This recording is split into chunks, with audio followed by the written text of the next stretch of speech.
విశాఖలో టీడీపీకి భారీ షాక్ తగిలింది. ఆ పార్టీ కీలక నేతలు వైఎస్ఆర్సీపీలో చేరారు. Shankar foundation executive trustee Krishna Kumar, TDP జిల్లా మాజీ అధ్యక్షురాలు ఉడా మాజీ డైరెక్టర్ డి భారతి, టీడీపీ యువజన విభాగం నేతలు చరణ్, సందీపులు, కిరణమయి దాసు తదితరులు వైఎస్ఆర్సీపీలో చేరారు. కండువా కప్పి పార్టీలోకి ఆహ్వానించారు సీఎం జగన్. సీఎం జగన్ మేమంతా సిద్ధం బస్సు యాత్రకు విశాఖలో ఊహించని రెస్పాన్స్ వస్తోంది. సీఎం జగన్ ను చూసేందుకు విశాఖ రూరల్, విశాఖ సిటీ నుంచే కాకుండా ఏజెన్సీ ప్రాంతం నుంచి పెద్ద సంఖ్యలో గిరిజనులు తరలివస్తున్నారు. జెండాను సైతం లెక్క చేయకుండా సీఎం జగన్ కోసం పెద్ద ఎత్తున పోటెత్తుతున్నారు. ఏజెన్సీ ప్రాంతంలో ఎన్నడూ జరగని విధంగా సంక్షేమ అభివృద్ధి కార్యక్రమాలు జరిగాయంటున్నారు వైఎస్ఆర్సీపీ నేతలు. మరింత సమాచారం మా ప్రతినిధి నాయుడు అందిస్తారు.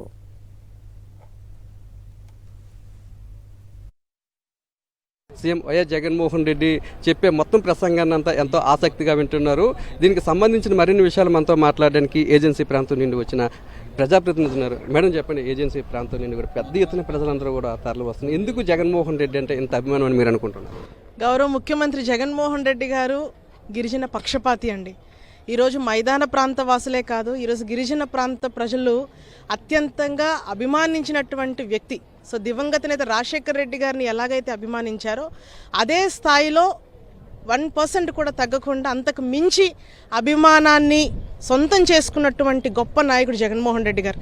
ఎందుకంటే ఈరోజు జగన్మోహన్ రెడ్డి గారు గిరిజన ప్రాంత ప్రజలను ఉద్దేశించి కానివ్వండి, గిరిజన ప్రాంతాలను ఉద్దేశించి కానివ్వండి, ఆయన చేసినటువంటి సంక్షేమం కావచ్చు, ఆయన చేసినటువంటి అభివృద్ధి కావచ్చు, నిజంగా గతంలో ఏ ప్రభుత్వం, ఏ ముఖ్యమంత్రి కూడా చేయలేనంత విధంగా ఈరోజు అంత అభిమానం ఈరోజు గౌరవ ముఖ్యమంత్రి గారు మా మీద చూపిస్తున్నారు. కాబట్టి ఈరోజు అంత అభిమానాన్ని ఈరోజు మేము రివర్స్లో ఆయనకు రిటర్న్గా మేము ఇస్తూ ఉన్నాం. ఖచ్చితంగా అత్యంతగా మెజారిటీ, సో అరకు పార్లమెంట్ పరిధిలో ఉన్నటువంటి 7 నియోజకవర్గాలు కూడా గిరిజన శాసనసభ్యులుగా, అదేవిధంగా ఎంపీ కూడా గెలిచి మళ్ళీ మరొక్కసారి మూడోసారి అన్నకి బహుమతి ఇవ్వడానికి ఈరోజు గిరిజన ప్రాంత ప్రజలందరూ కూడా రెడీగా ఉన్నారని కూడా ఈ సందర్భంగా తెలియజేస్తారు. తండోపతండాలుగా రావడానికి కారణాలు ఎందుకంటే ప్రతి పేద కుటుంబానికి, ప్రతి గడపకు కూడా ఈరోజు అన్నీ కూడా చేరుతుంది. ఎవరి ప్రమేయం లేకుండా కూడా ఈరోజు అన్నీ కూడా నేరుగా సంక్షేమ పథకాలు ఇవ్వడమే కాదు, ఇచ్చే విధానంలో మార్పు. అదేవిధంగా ఈరోజు వాలంటీర్ వ్యవస్థ కానివ్వండి,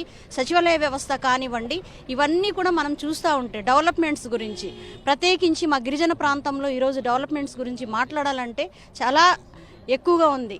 ఒక మెడికల్ కాలేజ్ లేదంటారా ఈరోజు? లేదంటే ప్రతి గ్రామంలో కూడా ఈరోజు సచివాలయాలు లేదంటారా? ఈరోజు నాడు నేడు లేదంటారా? లేదనుకుంటే ఈరోజు ఇంజనీరింగ్ కాలేజ్ కురుపంలో కానివ్వండి, ట్రైబల్ యూనివర్సిటీ కానివ్వండి, ఇవన్నీ అభివృద్ధితో పాటుగా పేద బడుగు బలహీన వర్గానికి కూడా సమన్వయం చేస్తున్నటువంటి నాయకుడే. కాబట్టి అందుకనే ప్రతి ఇంటి నుంచి కూడా మేము సిద్ధంగా ఉన్నామని ఈరోజు జగనన్నకి మద్దతు ఇస్తున్నారు. మా గిరిజన ప్రాంతంలో ఉన్న ప్రజలందరూ మన సీఎం గారు అయిన జగన్మోహన్ రెడ్డి గారికి రుణపడి ఉంటారు. ఆ రుణం తీర్చుకునే అవకాశం మాకు దక్కిందని చెప్పి చాలా ఆనందంగా ఉన్నారు. సంక్షేమ పథకాల అమలులో కానీ గిరిజన ప్రాంత ప్రజల్లో అది పాడేరు నియోజకవర్గంలో అత్యధికంగా లబ్ధిదారులు కూడా ఈరోజు ఉండడం జరుగుతుంది.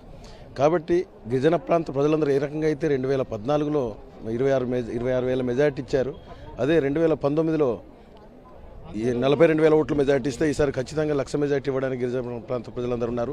ఎప్పుడు జగన్మోహన్ రెడ్డి గారు వెంటే నడిచి ఆయనకి శాశ్వత ముఖ్యమంత్రిగా చేసుకోవడానికి అందరూ కంకణం కట్టుకున్నారు. ఏజెన్సీ ప్రాంతానికి ఇన్ని ఇచ్చిన జగన్మోహన్ రెడ్డి రుణం తీర్చుకునేందుకే పెద్ద సంఖ్యలో గిరిజనులంతా కూడా సీఎం వైఎస్ జగన్మోహన్ రెడ్డిని చూడడానికి, ఆయనకి మళ్ళీ ఓటు వేయడానికి సిద్ధంగా ఉన్నారని ఇక్కడ ఏజెన్సీ ప్రాంతానికి చెందిన ప్రజాప్రతినిధులంతా చెప్తున్నారు.